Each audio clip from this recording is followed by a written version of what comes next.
હાલો મિત્રો, આપણે આજ છે બીજું નોરતું, તો આપણે જવાનું છે કોટડા માતાજીના દર્શન કરવા. આ છે અર્જુન. હાલો અર્જુન કે, આ સિદ્ધાર્થભાઈ, આ વિરાટભાઈ, આ છે હંસ, આ છે મારું ઘર.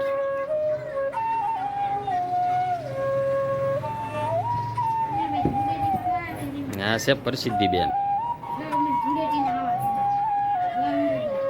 હાલો એમ કે, તો હવે આપણે ફાઇનલી કોટડા જવા નીકળી ગયા છીએ. સવારનો સમય છે, તડકો ન થાય એ પહેલાં માતાજીના દર્શન કરીને પાછું નીકળી જવાનું થાય. આપણે સિંગલ પટ્ટી છે, રસ્તો થોડોક વીક છે, બાકી તો આમ કંઈ વાંધો આવે એવો છે નહીં.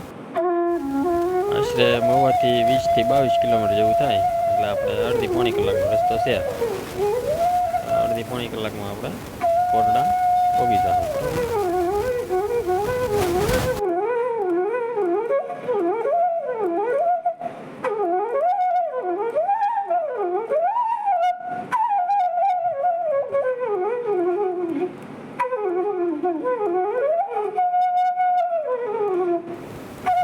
આપણે હવે કળસાર નજીક પહોંચી ગયા છીએ ને કળસારમાં સદભાવનાનું દવાખાનું પણ એક સારું આવેલું છે. ગામમાં જ્યાં 50,000 રૂપિયા ઓપરેશન ના થાય અહીંયા 1500માં કરી આપે. આ છે સદભાવના હોસ્પિટલ. 200-300 કિલોમીટરથી અહીંયા માણસો આવે છે ઈલાજ કરાવવા. હોસ્પિટલ બહુ સારું છે અને સુવિધા પણ સારી છે અહીંયા. તો હવે આપણે કોટડા તરફ રવાના થઈએ. કોટડા એટલી દૂર નથી બહુ, એટલે અંદાજે 7 થી 8 કિલોમીટર. ને હવે આપણે અહીંયા પાણી પીવા ઉભા રહ્યા અને જોયું કોટડા આવી જ ગયું છે. હાલો મિત્રો, આપણે તો પહોંચી ગયા છીએ કોટડાની જગ્યામાં. અને આપણે આજુબાજુમાં જો આ છે માતાજીની લાપસી કરવાની જગ્યા. જે કોઈ માનતા બાનતા કરી હોય એ અહીંયા આવીને લાપસી કરે.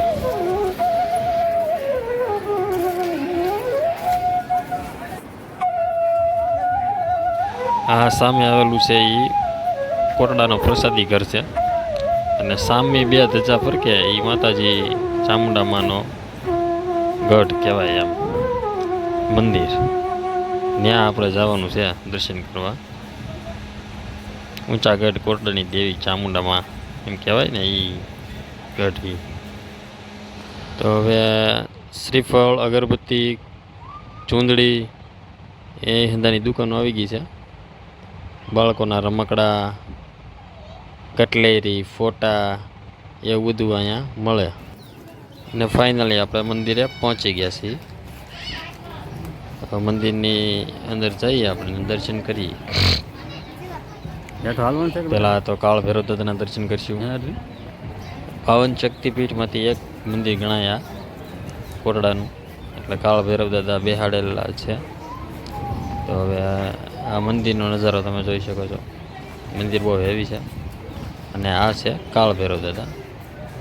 કાળ ભૈરવ દાદાની મૂર્તિ પણ બહુ આલિશાન છે, એ મન મોહી લે એવી છે. તો હવે આપણે શ્રીફળ વધેરી અને આગળ જઈ દર્શન કરીએ.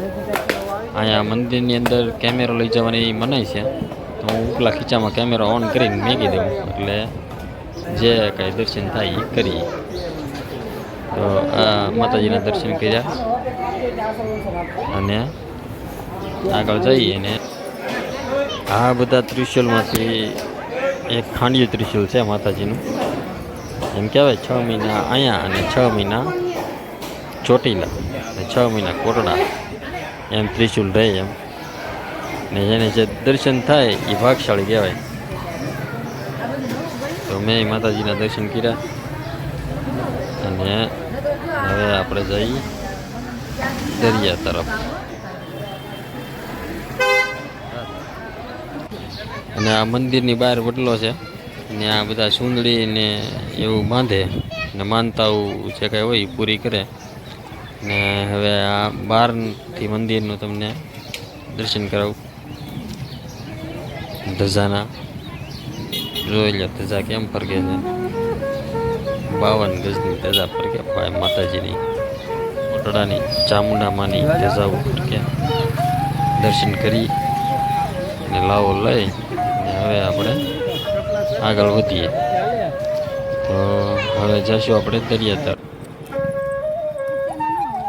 આ છે કોટડાનો દરિયો. નજારા બહુ સુપર છે. તડીકો છે એટલે પબ્લિક બહુ ઓછું છે. ને આ માતાજીને દેખાડો. અહીંયા પાણીપુરી ને નાસ્તાવાળા જે કાંઈ હોય એ છે. ડોડાવાળા ને માંડવીવાળા ને એવું બધું હોય. આગળ વાન ઊભા એમાં બધા ફોટા પાડે. ચલતી ગાડીમાં ફોટા પાડતા જાય. એ 10-10 રૂપિયામાં પાછા તમને આપી દે ફોટા પાડ. પાણી અત્યારે વી ગયું બેટા. તો હવે આપણે આગળ આવીએ અને દરિયા ને બીજું કાંઈ જે કાંઈ હોય એ જોઈએ. હવે આગળ આ છે ભોજન સમારંભની પાછળની જગ્યા. દરિયાના પાણી અત્યારે અંદર વહી ગયેલા છે. હવે એ વેળ આવે પછી 4 વાગે.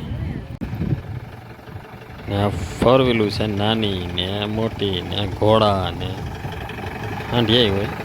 એમાં આપણને બેહાડીને જેને શોખ હોય એને આટા મરવે. જે એની કંઈ ફી થતી હોય એ લઈ લે. તો હવે આપણે પ્રસાદી લેવા જઈશું. પ્રસાદી લઈને ને માતાજીનું નામ લઈને ઘર ભેગા થઈ જાવ. જય માતાજી, જય માં ચામુંડ.